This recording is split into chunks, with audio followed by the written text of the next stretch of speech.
Hey everyone, Matt's Mocks here, and today we're looking at the final of the mocks that I currently have for the Colorado and Southern. Of course, I need to make more for our display, but I'm going to do those when I go down there. Can you guess what we're going to look at today? I'll give you a hint. It's not this. Let's move this piece of junk out of here. That's not what we're doing. Looking at this. Look at that beauty. That right there is a tender.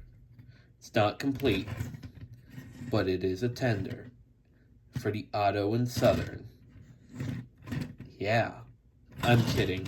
That is actually part of another mock that isn't yet built or finished.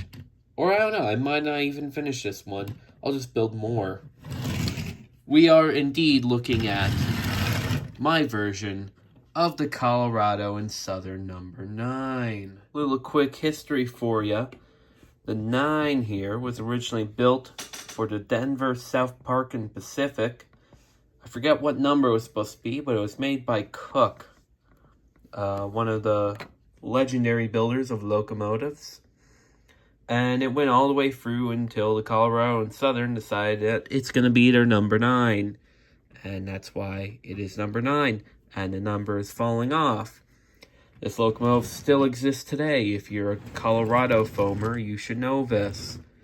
It currently sits static. It'll probably never run again.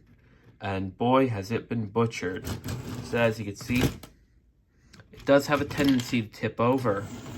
A lot. In fact, let me do another clip to fix it. Okay, now it's fixed. So as you can see, the engine is kind of small. In fact, because this was designed in a rush, and it was only ever meant to be sort of like a static one, because making this one run is very hard, and I don't feel like changing it. So it's basically going to be the roundhouse queen forever. That's why it has such chunky rods. But it does have cylinders off a working engine. It's got lots of detail. Of course, custom lettering because I wanted to get it done. Look at that 9. Look how small it is. That's for doing O-scale engine cabs. So it's quite small. So you can see we got a fireman. He's up here pushing the coal bank down, helps. We've got this nice air tank on the back and other equipment like there is on the real thing. Look how nice those trucks are. They even have brake shoes. You know these trucks are good. But this tender is so small that it doesn't fit on both trucks. Oh, God. Anyways, I hiccuped in the middle of this video, and I'm not taking it out. So, we got this nice fake cape that was handed out at Brickfest, and that's used as like a canvas cover to protect the fireman because this is a deckless engine. That means there's no deck for him to stand on. The boiler goes all the way to the end. So it's kind of like a camelback, but not really. So yeah, normally he's standing down there. Got their tools and that. You got the cab, very cramped, fits a minifigure on the one side. There's a roof vent, because, there is one. We got the air compressor right there, and the dynamo. It's very loud. And then you have the bell, you have the whistle on top of the steam dome. Now, there's no air tank up top like there is on the real one, because that was a later addition for extra braking power. But you do have the sand dome, and you also have that lovely, lovely smoke deflecting thing. It puts the smoke down. And from the front, as you can see, I'm trying to adjust it while looking at the camera. Look at that. It's even got a plate. It looks so majestic from the front. Look at that plow. It is so crooked.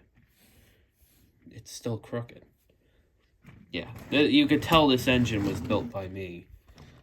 And here we are at the other side. As you can see, the engine is still very crooked. We do have some underside detail. And of course, a lovely cab.